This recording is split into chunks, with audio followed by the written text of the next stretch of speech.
Psachim Daf Lamed Vav Amud Aleph, bonjour. Nous avons appris précédemment que un principe, puisque dans la Torah on nous a mis ne mange pas du chametz, mange de la matzah, on comprend que pour créer de la matzah, il faut utiliser le même produit que le chametz, à la différence que le chametz on peut le laisser monter, tandis que la matzah, on l'empêche de monter. Donc, tout ce qui est interdit en tant que chametz est permis comme matzah. Ce qui n'est pas interdit en tant que chametz n'est pas permis comme matzah. Maintenant, nous, on dit que le tevel, comme ça on a vu,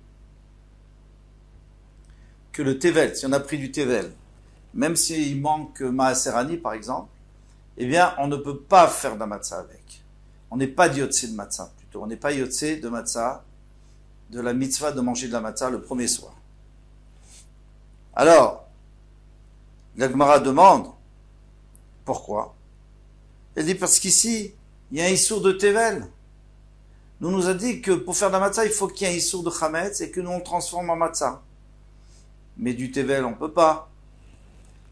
Et je prends deux lignes avant la fin du hamoud précédent. Ve'issoura de chametz lechanazla. Alors on a posé la question, mais l'issour de chametz, il est là, non? Alors, puisqu'il y a l'issour de chametz, il y a le éther de matzah. Amar Rav Sheshet amène Rabbi Shimoni, ça va dire Rabbi Shimon d'Amar, issour chalal issour. C'est un très grand chidouche. Un issour ne peut pas se greffer sur un autre issour. Donc, puisqu'on a déjà un issour de tevel, eh bien, il n'y a pas d'issour de chametz. C'est incroyable. C'est-à-dire, lorsque le blé a poussé, il est chametz, il est d'abord tevel. Et comme je ne l'ai pas complètement réparé, je ne l'ai pas complètement arrangé pour pouvoir en manger, donc pour l'instant, il n'y a pas d'issour de chametz. Il n'y a pas d'issour de chametz, il n'y a pas non plus de éther de matzah, et il n'y a pas de possibilité de faire de la matzah avec. Détonia, comme on a enseigné, Rabbi Shimon Omer, quelqu'un qui mange à Yom Kippour, normalement Yom Kippour, il devra apporter s'il n'a pas fait exprès bien sûr, il devrait apporter un korban khatat. Eh bien non, il ne doit pas apporter. Pourquoi? Parce qu'il a mangé de la nevela. Donc avant Yom Kippour, c'était déjà assour, cette viande était déjà assoura, c'est de la nevela, c'est une dépouille, il n'y a pas eu de shrita. Comme pas une bonne shrita. Donc il y a déjà un issour sur cette viande. Eh bien, le issour de Yom Kippour n'existe pas. Donc il ne doit pas apporter un korban khatat parce qu'il a mangé sans faire exprès Yom Kippour. Pourquoi? Parce que de toute façon, c'était déjà assour. Il ne peut pas greffer un deuxième issour sur le premier issour. Et il n'est pas tout. Alors ici, c'est la même chose. Il n'y a pas d'issour de chametz. Il y a un issour ici de tevel. Donc, puisqu'il n'y a pas d'issour de chametz, il n'y a pas non plus de permission de faire de la matzah avec. Ravina, il dit autre chose. Il dit, Afilu tema Rabbanan. Non, on peut aller d'après les Rabbanan, parce que la halakha n'est pas comme Rabbi Shimon, bien entendu, elle est comme les Rabbanan. Mishiso mishum bal tochal chametz bilvad. Est-ce que la Torah nous a dit qu'il faut que ça soit assour mishum chametz? C'est-à-dire que si tu l'avais laissé fermenter, ça serait assour bilvad, uniquement mishum chametz, pas aussi tevel. Yatzazeh shen isor mishum bal tochal chametz bilvad. Ça exclut celui-là, donc ce tevel, où il n'y a pas seulement l'isor de chametz, c'est la haf mishum isor l'otochal bal tochal tevel, il y a aussi l'interdit de manger du tevel. D'accord. Donc on ne peut pas faire de la matzah avec. Demande la Gemara midé bilvad ktiv. Est-ce qu'il y a écrit, dans la Torah il y a écrit l'otochal ala chametz bilvad? Non, il y a écrit l'otochal ala chametz. Tu ne mangeras pas du chametz. Peu importe s'il y a un autre issur, il peut y avoir 10 sourim. Tu peux quand même faire la matzah avec. Et la machavarta qui est de Rav Sheshet. Donc, c'est plus clair, comme il avait dit Rav Sheshet, que ça va d'après Rabbi Shimon, et que en issour chal issour, donc il n'y a que le issour de tevel, et il n'y a pas le issour de chametz, et c'est pour ça qu'on ne peut pas faire de la matzah. Tano Rabbanan. Nous a enseigné, Yachol, Yotze Adam Yedei Rovato B'Maaser Sheni B'Yerushalayim. Alors, un Ben Israël qui a monté son Maaser Sheni à Yerushalayim pour le manger, Bidusha Yerushalayim, c'est le deuxième Maaser. Eh bien, il peut faire de la matzah ou pas? Talmud Lomar Lechemoni. Il faut que ça soit du pain oni. Oni, c'est-à-dire du pauvre. Mais ça veut dire aussi, si on interchange le haïn avec un aleph, ça veut dire Mashnechal baninut. Mishenechal baninut. Yatzazeh, shenon nechal baninut. Aninut, ça veut dire onen, quelqu'un qui a perdu un parent. Eh bien, le jour même, avant l'enterrement, il s'appelle onen, il ne peut pas manger du maaser sheni. Donc, ça s'appelle pas l'echémoni ou oni avec un aleph, et puisque ça s'appelle pas l'echémoni, donc, on ne peut pas en faire Basran Yotse pendant Pessah. Bien, il y a la Bessimra. Divrei Rabbi Yossi Agli, ce sont les paroles de Rabbi Yossi Agli. Rabbi Akiva Omer, Rabbi Akiva dit, Matzot, Matzot. Il dit, puisqu'il a écrit plusieurs fois Matzot dans la Torah, c'est pour t'inclure. Riba, c'est pour t'inclure, même le Maaser Sheni, qu'en effet, on ne peut pas le manger lorsqu'on est triste, on le mange Bessimra, eh bien, malgré tout, on peut quand même en faire des Matzot. Imken Matanu Lomar Lechemoni. Alors maintenant, à quoi ça sert ce? À quoi il nous sert le passo qui a écrit l'Echemoni, le pain du pauvre? Alors, si tu apprends rien d'ici, parce que de toute façon, même avec tous les pains tu peux faire, alors qu'est-ce que alors à quoi il sert? Prat lisash ninusha beyain veshemen udvash. C'est pour exclure de la pâte qui a été pétrie. À la place de l'eau, on a mis de l'huile, ou alors du vin, ou du miel. Alors, là, tu peux pas faire de la matzah avec. Maïtama de Rabbi Akiva, quelle est la raison de Rabbi Akiva?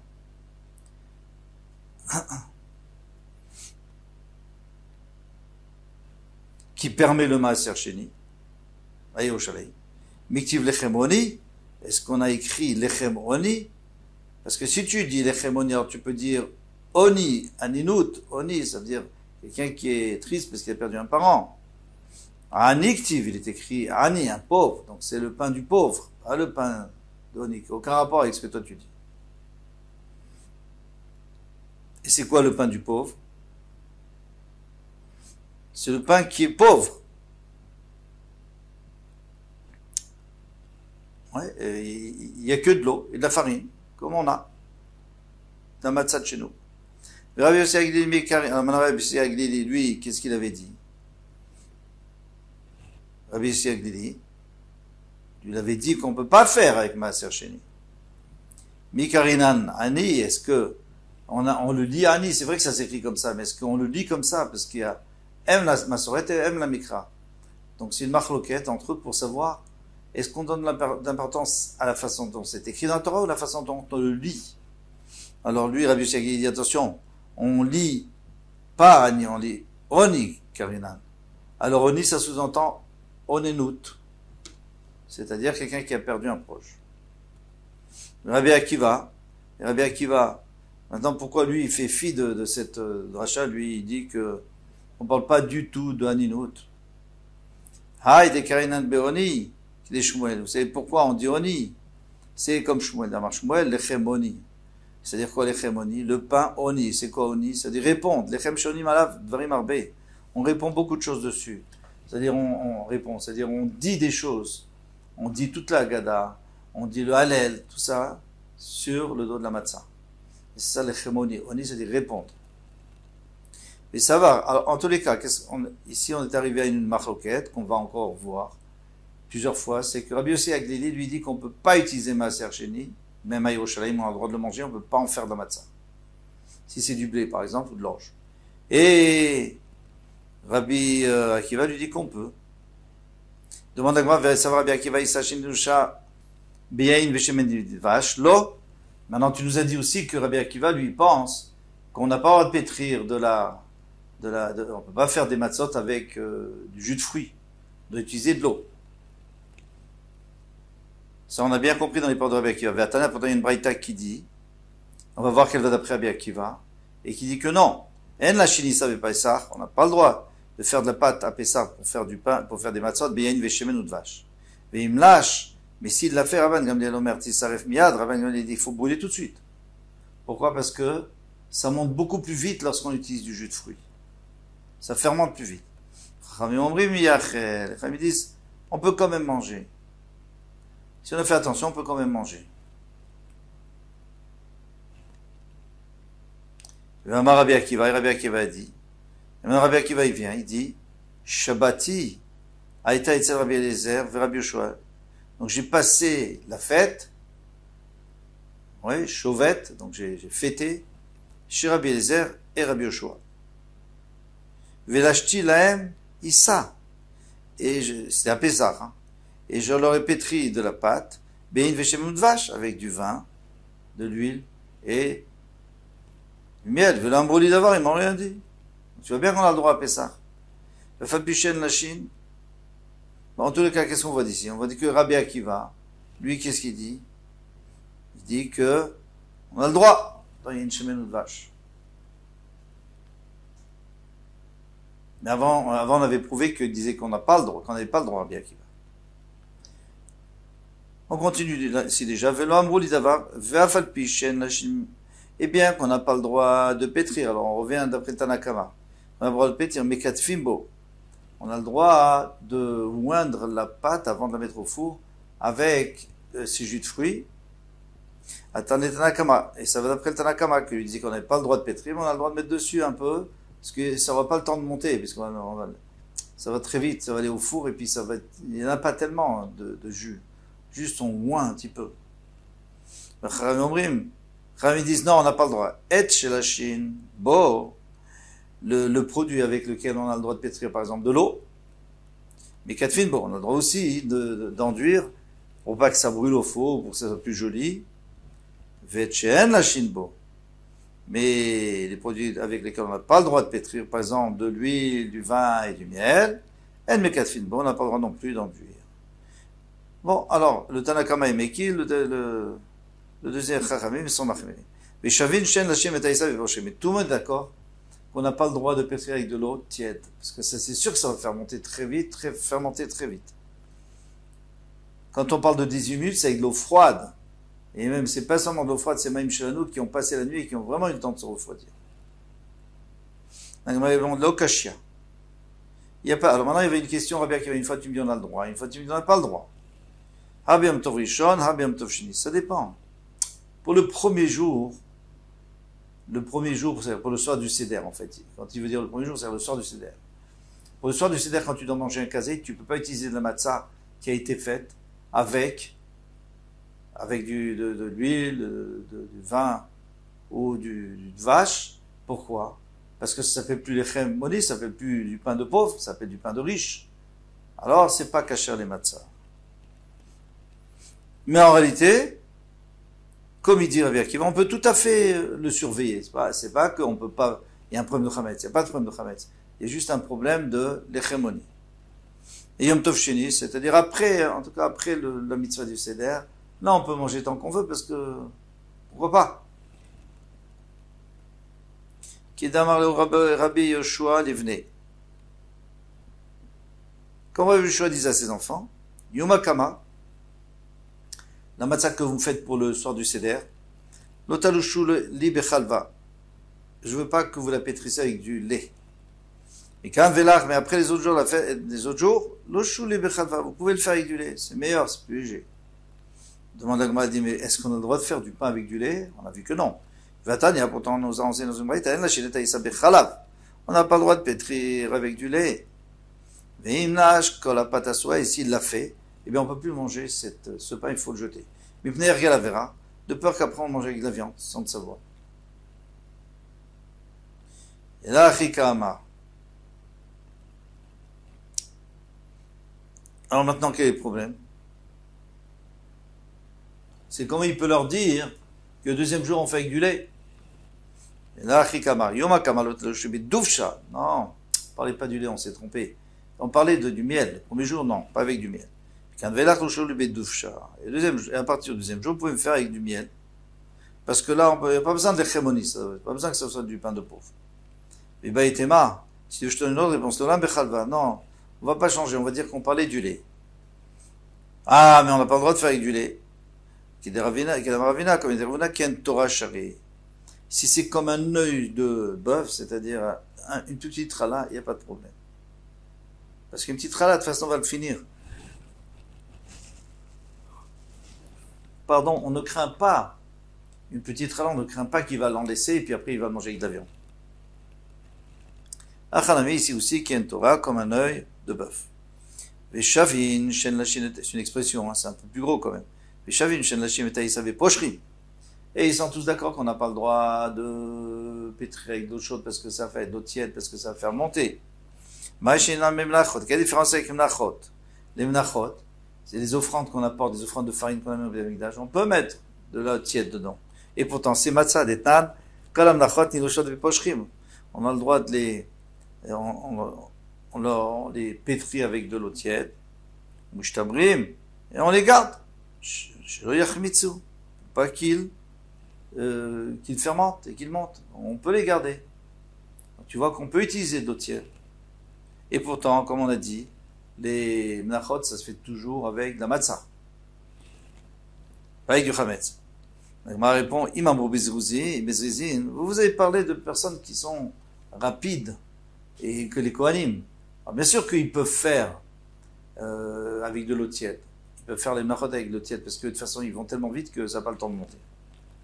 Yomgo beshen zrizin, mais vous allez dire la même chose pour les Israélim. À la maison, ils veulent se faire de la matzah. Et est-ce qu'ils ont le droit de le faire? Non, ils n'ont pas le droit parce qu'on ne peut pas compter sur eux. Ils ne sont pas assez rapides. Yachi miltat namilatit. Si tu parles de personnes qui sont zrizin, les kohanim, alors tu peux aussi enduire d'eau, ou de vin, ou d'huile. En l'occurrence, de l'eau tiède. Alma, Maravizera, Maravabarari, Remia, Marshmuel. Alors pourquoi ils ont dit que Chitin Shem Lachot en Lotitinotan? Excusez-moi. Ici, mais la tête, ici on veut dire laver le blé avant de le moudre. Pourquoi? Parce qu'on sait que quand on lave le blé avant de le moudre, il s'épluche mieux.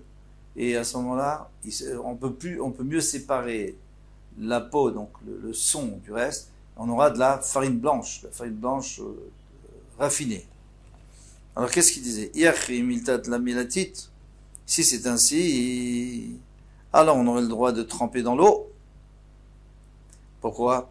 Parce que les zrizim, ils font attention qu'on les essuie après. Parce que c'est vrai que quand on met du blé dans l'eau, si on le laisse, ça peut fermenter. Si on l'essuie tout de suite, il n'y a pas de problème. On n'a pas le droit de les rincer ou de les tremper dans l'eau. Donc, ma réponse,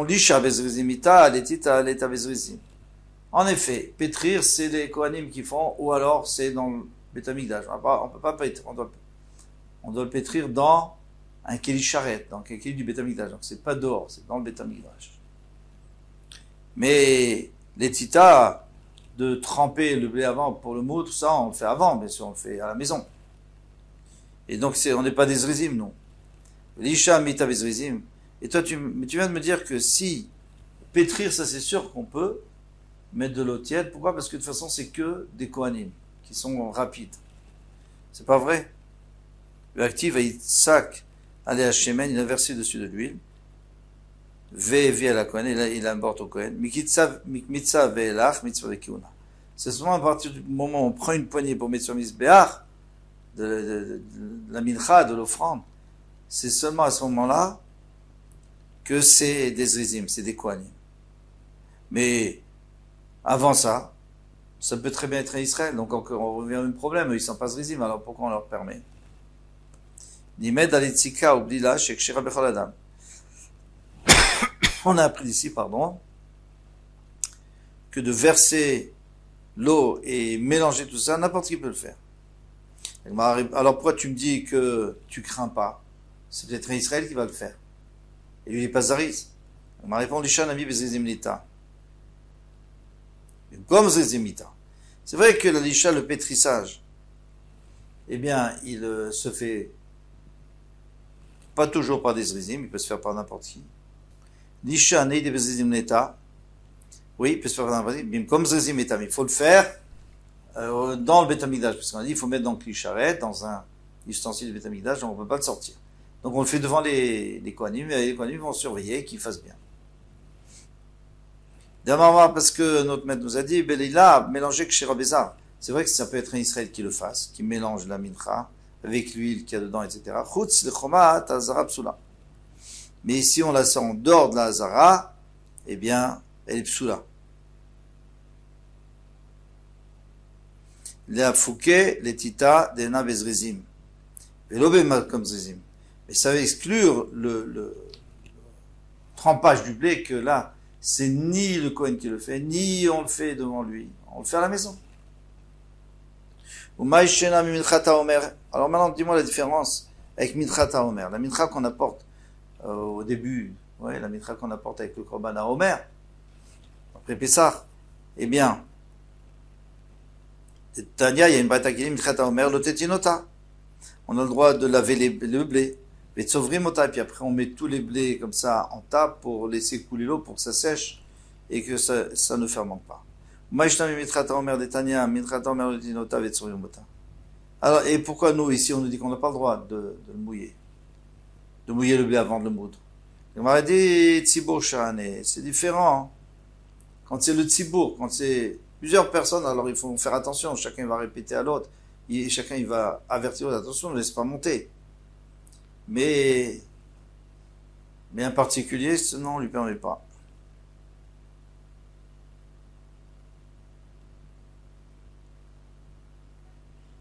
On peut s'arrêter là.